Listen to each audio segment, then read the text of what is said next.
印度即将超越中国。近年来，这样的论调屡屡见诸报端，仿佛这个南亚大国只差临门一脚就能成为全球增长的下一个主体。然而，热闹的数字背后是难以掩盖的发展现实。GDP 总量超过了谁，人口超过了谁，仿佛就成了衡量国家强盛的全部依据。但真相却远非如此简单。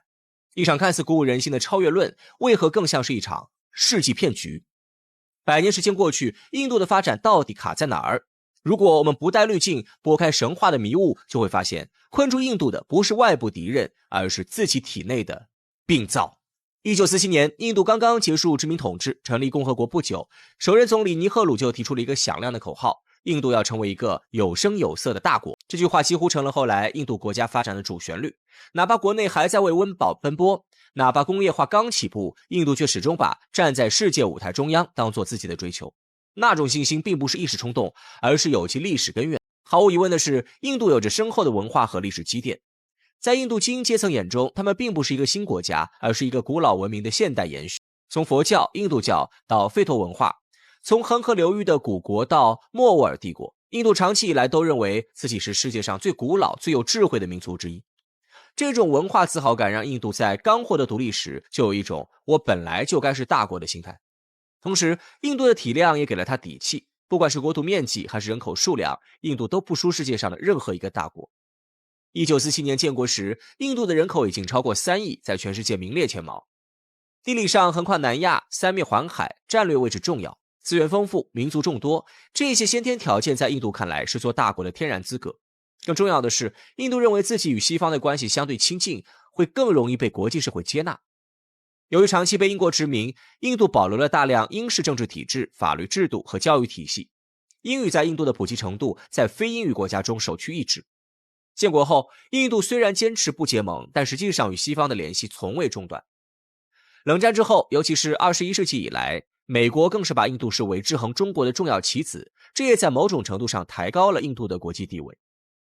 从尼赫鲁到今天的莫迪，印度政府对做大国的执念一直没有变。他们发展核武器，发射火箭，申办国际盛会，积极参与各种多边对话平台。哪怕经济增长缓慢，哪怕社会问题层出不穷，印度始终在努力发出自己的声音，争取露脸的机会。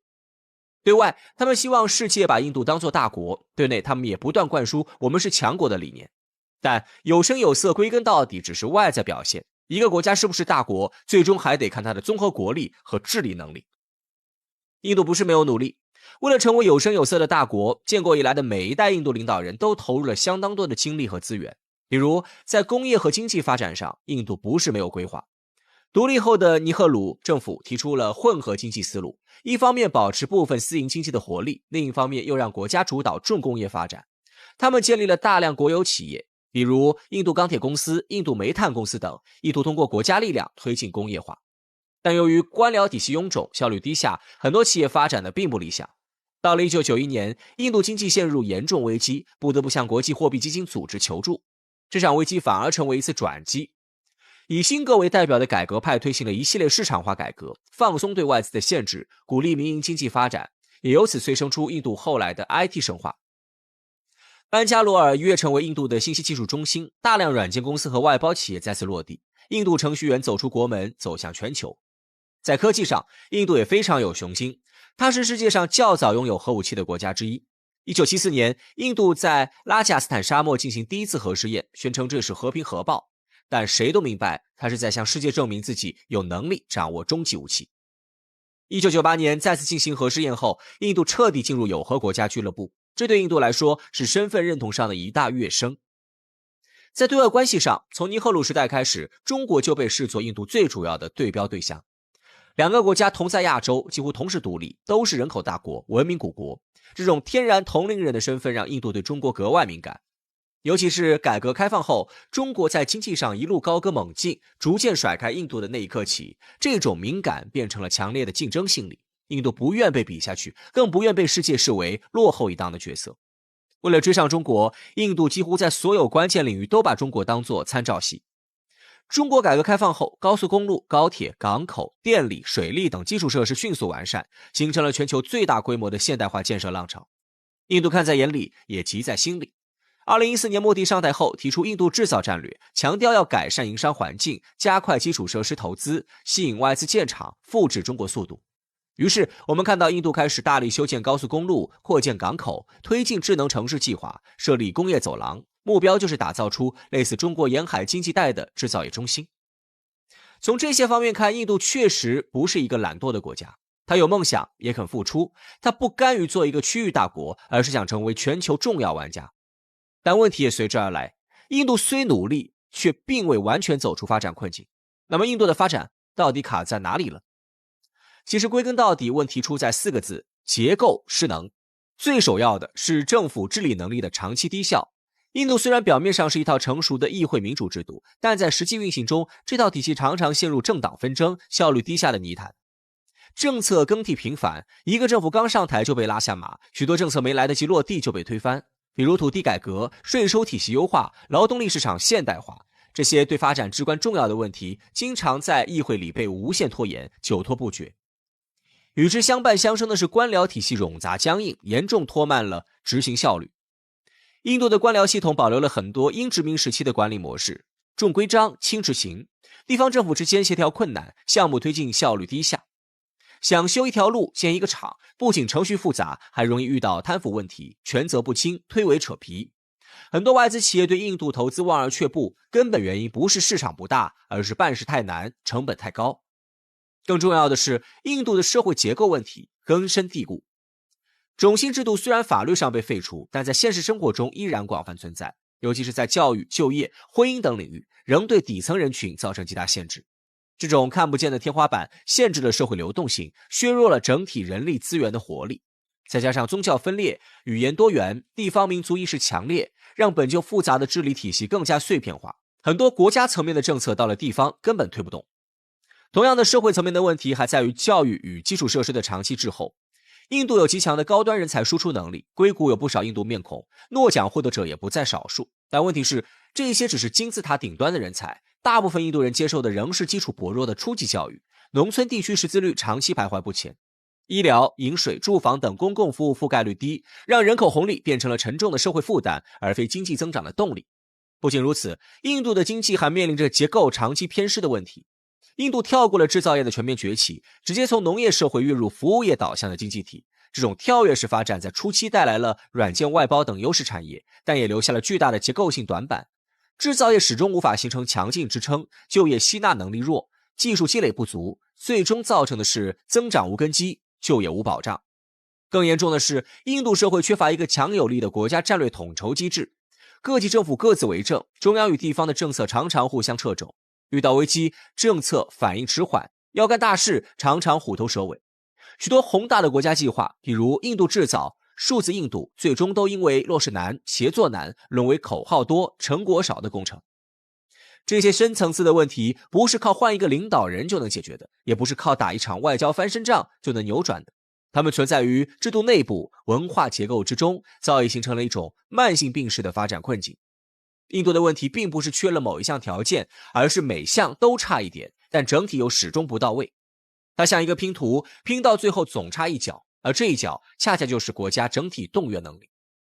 一个国家若想崛起，必须有协调一致的制度，有执行到底的政策，有跨阶层的凝聚力，而这些恰恰是今天印度最缺乏的东西。印度不是一个生产黄金的国家，但这里的人对黄金却有一种令人费解的痴迷。金砖、金墙、金屋顶、金座、金门、金雕像。走进印度西北的阿姆利则金庙，你会发现自己仿佛置身于一个黄金打造的世界。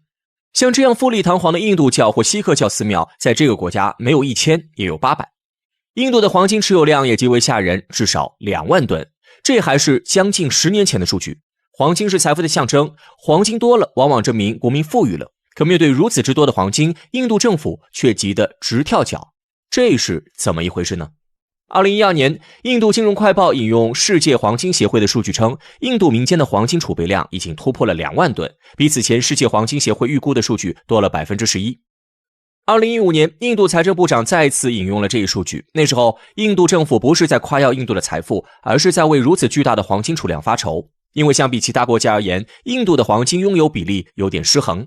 2023年年底，各国央行曾经有过一次集中购入黄金的举动，至此美联储的黄金储备量达到了8133吨，中国央行也有2191吨，而印度央行的黄金储备量则长期在500至600吨徘徊。也就是说，印度真正的黄金消费大户是民间，而非政府。目前，印度的主流宗教是印度教。相传，印度教有3大神祇，分别是创造神梵天、保护神毗湿奴和破坏神湿婆。梵天是一颗从金蛋中生出的，毗湿奴的妻子拉克希米是财富之神，自然也掌管着黄金。3大主神中有2位都与黄金息息相关，由此就不难理解为何印度人对黄金爱得那么疯狂了。古印度流传下的文史资料并不多，但在那些零星的记载中，不乏统治者向寺庙捐赠黄金的记载。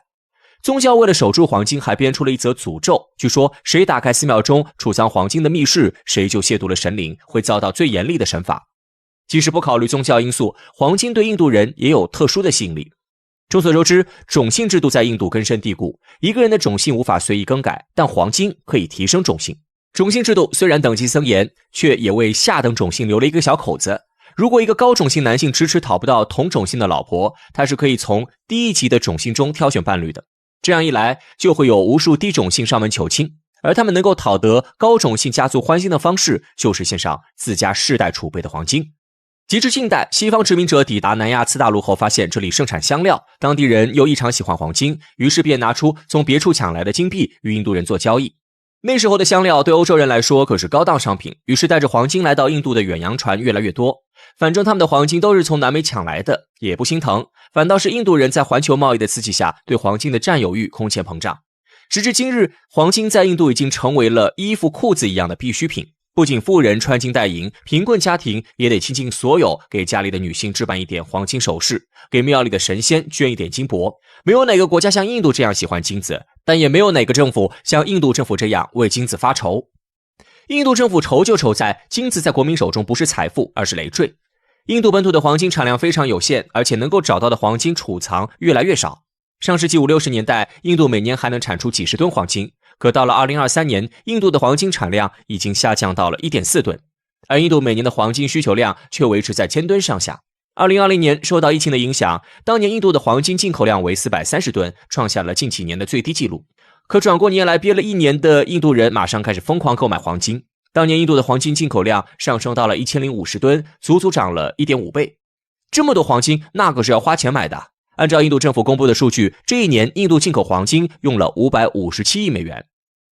印度每年的贸易逆差为1500亿至2000亿美元，也就是说，每年都有1-2000亿美元流失到海外。这其中大几百亿美元的黄金消费无疑是个大头。古代中国的统治者往往对黄金的使用有诸多限制，普通人在衣服中掺金丝那是一桩大罪，即使用黄金打造首饰器皿也有严格的限制。这些规矩除了凸显统治者的地位，也是为了方便把黄金收归国库。古代欧洲也有类似的限制，很长一段时间内，各国国王即便能够统治一方土地，也无权铸造金币，金币的铸造权只掌握在罗马皇帝手中。中外统治者之所以如此看重黄金，正是因为它的经济价值，可偏偏印度人从古至今都不愿正确利用黄金的经济价值。在今天的世人眼中，黄金是一种理财产品，如果这2万吨黄金放在其他国家，通过高买低卖或许可以大赚一笔，即便是赔了也不至于倾家荡产。可在印度，黄金就像消耗品一样，人们消费完就不会让它再流动了。送进寺庙打成首饰的自不必多说，即便有人把它当成理财产品，那也是挖个坑埋进土里，不到万不得已绝不取用。在印度的风俗里，当有人把自家的黄金拿出来卖掉，其他人都会以为他家要破产了，因而就算为了面子，也不会有人卖黄金。也正是因为这样的观念，让印度政府面对民间拥有的大量黄金，不免有些焦头烂额。自2008年金融危机后的10年时间里，印度央行只在初期有过一次大量购买黄金的行为，后来一直将黄金储备维持在557吨。2018年至2019年上半年，各国央行都在收购黄金，印度央行也跟着购进了一些，可没过几个月又尽数吐了出来。当时印度媒体都在猜测自家央行又在搞什么幺蛾子，说法之一就是印度央行希望用卖黄金的行为带动民间的黄金流动。不过这区区500-600吨想要带动2万吨的民间市场，颇有点蚍蜉撼大树的意味。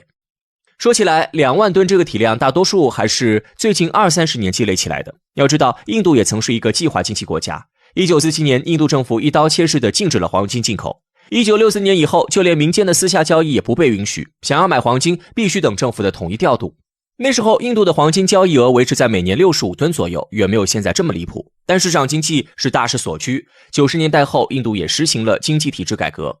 1991年，印度重修黄金管制法，允许国民自行交易黄金。1997年，政府开始允许指定的银行或代理商进口黄金。2003年，设置黄金交易所，全面放开了黄金的进口和民间交易。从2003年到现在，不过短短20年，印度黄金市场迅速扩张，已然成了如今拖累国家经济的庞然大物。在21世纪的2任印度总理看来，滚滚而来的黄金进口热潮无异于洪水猛兽。2013年，前总理辛格将黄金进口关税从 4% 提升到了 10%， 同时在全国实行80比20规则，即进口商进口的黄金只能有 80% 用于国内市场，其余至少 20% 必须再出口到其他国家。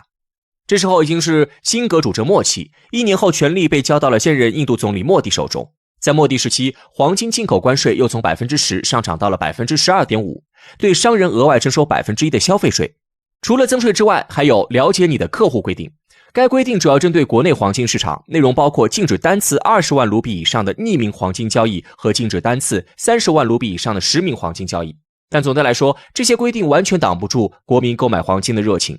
不过，莫迪的雄心壮志也远不止于此。2015年，莫迪推出了他的诚意之作——黄金货币化计划。依据这项计划，印度国民可以像存钱那样把黄金存进银行，按照黄金市价计算利率，储蓄到期后可以选择要黄金还是要现金。在莫迪政府的设想中，通过这一计划可以将黄金收归国库，更好地发挥它的金融属性。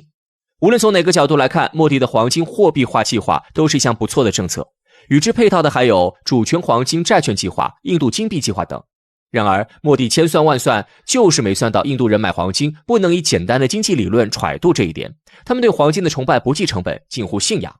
自黄金货币化政策落实以来，2017年印度银行吸收了 11.5 吨黄金，第2年锐减至 6.5 吨，到了第3年只剩下 4.8 吨。3年下来，全印度只回收了 22.8 吨黄金，约占民间持有量的1/1000。按照这个速度，莫迪想要把所有黄金利用起来，需要3000年。